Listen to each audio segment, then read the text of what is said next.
GG Blankies proudly presents Musings with Steve and Teresa. They're here to enlighten, entertain, and inform about issues they think are important.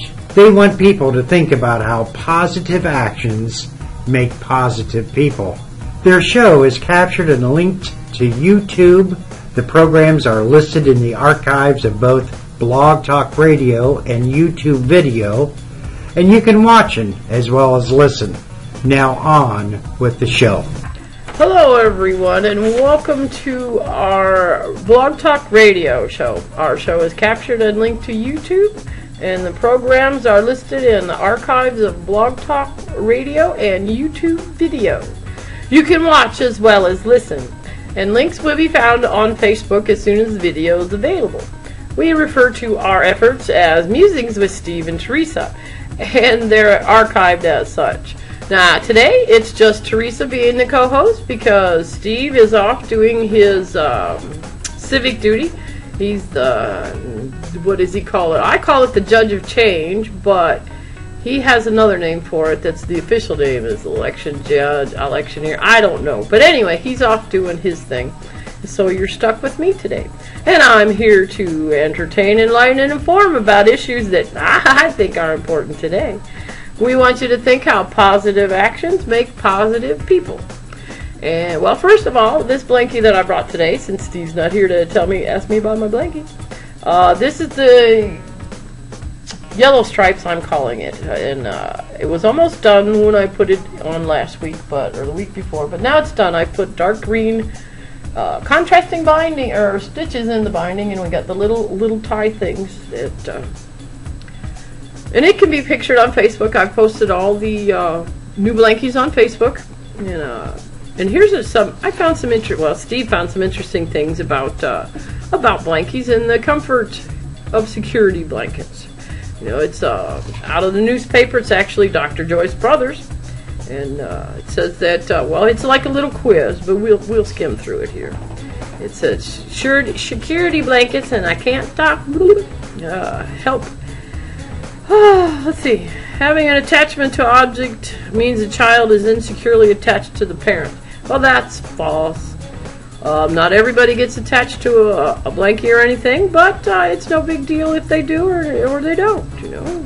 But having a security object does help for the feelings of separation from your loved ones. It helps. Toddlers have got tons of things going on in their little brains. They got to process emotions, language, how to operate that little body, and obey the rules and learn how to be a good family member. So blankies are good for them. And it says here, he says if your toddler loses the blanket, should the parents run around and go get another one? It's like, well, on one hand, no, you got to maintain calm, help kid find it or whatever, and Shane's got tons of little blankies. She her being little. Shane, I would tell a good story about my granddaughter, which is always good. The other day, yesterday actually, we were just hanging out on the couch, and she was looking at her hands, and she was saying how big her thumbs are, and she stuck her thumb up against mine, and it was just a little teeny tiny piece of thumb. And she looked at it, and she said, she jumped up and she saw it. Hey, I'm a kid. Look, I'm a kid. I'm little. I'm a little kid. I said, did you just discover that for the first time? And she said, yeah. I was like, I think my little one's been here a few times before, and didn't realize she was a little kid because she's very bossy. But she's also my biggest blankie fan, and she must have dozen different size blankies. Some of them I've given her, and some of them she's flat out stolen off the table when they've been done. She'll walk by and say, mine! And that's the end of the blankie. But anyway, back to our thing here. This says that children can get too attached to security objects. And yeah, they can, but again, don't panic. You gotta gauge it. If the kid can't absolutely live 1 second without it, then you might have a little problem. But when it's time to be quiet, then they go get it. That's no big deal. And here's one. It said that kids should be allowed to take security blankets to school. And I was, I don't know how they would handle that, but she said that Dr. Joyce says, yeah, if if the school allows it, they can take it with them. And going to school is another transition and adjustment. And we all need our little security objects here. And it says that all kids give them up when they reach their teens. Well, again, it's no. If they don't, no big deal. If they do, that's okay too.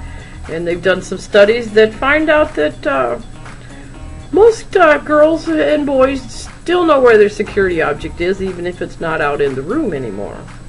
And here's one that I liked. It said that adults surround themselves with security blankets in other forms. And it's like, that's a big screaming true. It says, anyone examining the concept of hoarding can't miss the psychological connotations of living in cocoons of stuff. I found that interesting. They said adult toys and security blankets, cell phones, rented movies, cars, pets, chewing gum, a favorite book, and the list is endless. So, toddler security blankets are a good idea. Oh, and they said how if you lost it, and they said you should let the child pick out a new one. And actually, the best answer for that is buy 2 blankies instead of just one, because then you always have a backup. Or with Shane, they were supposed to be backups, but she carries them all in a big giant pile. Well, enough about blankies. Since today is election day, presidential election day. Well, first let me tell you about what I did over the weekend. Over the weekend it was Mountain Park cleanup to safety day. My daughter has started Take Back Mountain Park in Portsmouth, Ohio, and we're going to fix up the park. And it's a very nice park, and it's in really bad need of repairs. It seems to be a hangout for the, I don't want to say delinquents of the community, but the cockroaches that come out after dark and inhabit the park. And they've done a lot of damage, and it just looks like pure meanness, idleness. I have no clue. I never tore up anything when I was growing up. And so we're going to fix it up, and their turnout was a little light, but we ended up with about a dozen or so people. I mean, twice that many had promised to come, but it wasn't bad. We picked up a lot of glass and trash, and just clean up the leaves. I spent some time sweeping the castle. This thing has a gigantic wooden playground castle thing, and full of little twists and turns, and Shane backed me into one spot, and I pretended to get stuck, so she had to save me, and that was fun. But yeah, and we had reporters come from the local papers. The Portsmouth Daily Times sent a nice lady reporter. Portia was her name, and her article is on the Facebook if you want to check it out. I'll post links to Musings later for that page, but it's there. It's a good article. And Scioto Voice is, I guess he's done one other article that we somehow missed. And he was there for a while and took more pictures. Another gentleman, I didn't catch his name. But, and then there's we're going to plan a big event for spring. Just probably about a week before Easter, because I hear the JCs like to do their Easter egg hunt at that park. So we're going to try to get everything fixed up before the children come out for the spring. And I'm amazed at how big that castle was. You should look on the Facebook at all the little nooks and crannies. Okay, so now on to my little election stuff. Today, I'm not going to say politics for either party. I'm going to say I found some interesting trivia facts. One thing I always wondered, and I don't know about you, is why Tuesday and why in November? Well, we got 3 words. We got weather, harvest, and worship. What does that have to do with it? Well, you got to remember that when we started all this whole democratic process, we had horses and wagons, and that's how people got from A to B. And horse travel was slow. And they said Tuesday was the perfect day. You go to church on Monday, then a slow ride into town to the county seat on Tuesday. Start over. Go to church on Sunday. Then on Monday, you had a slow ride to the county seat. And then Tuesday, you would vote. And then have market day on Wednesday, so you could combine it all into one time. And November was chosen because It was after the harvest, but before the bad winter weather set in. And remember, everybody's horses, no heaters unless you got you a little bucket with coal and stuck it under your blanket. You know? And then I also found out that there's a group called Why Tuesday that wants to move the election day to the weekend. They're saying that more people will vote. Now, I got a little upset. They said that 27% of the population said they were too busy or working to vote. Now, if our ancestors can get in a wagon when it's, 40, 50 degrees and spend a day to go do the voting, why can't contemporary Americans take time out to vote? I don't know. Now they're doing this early voting and absentee voting, so there's absolutely no reason not to vote. And now, here's another one. Why the elephant and the donkey? Well, this one was interesting. I've always wondered this one myself. It stems from cartoons drawn in 1874 by a man called Thomas Nast. This is how the Dems got their elephant. It's called The Third Term Panic.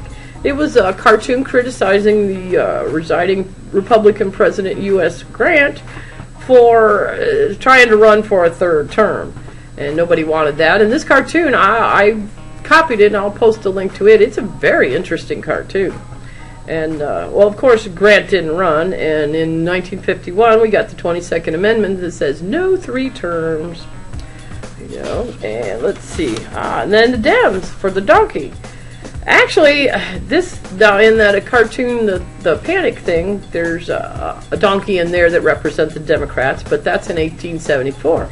In 1828, which is a few years earlier, Democratic Andrew Jackson was called a jackass because of his populist views and slogan, "Let the people rule." And but he wasn't offended, and he ran with it and used the donkey in his campaigning, and it stuck. And so we still use the donkey and the elephant today because of cartoons 100 and plus years old. And now here's one more. We're almost out of time. Why red and blue on the maps that you see on the news? Well, there's a couple reasons. A little logical, but okay. Well, the red and blue flag colors, and which is understandable. And it's also red and blue are on opposite ends of the spectrum. And the other answer to it is that the media actually decided what colors everybody was going to use on their broadcast. So we didn't vote on that one, you know. So, and I got a couple minutes here, and I'm going to finish with some cat jokes. Uh-oh, that's not the cat jokes. Where the cat jokes go? Cat jokes. Haha, cat jokes. Alright.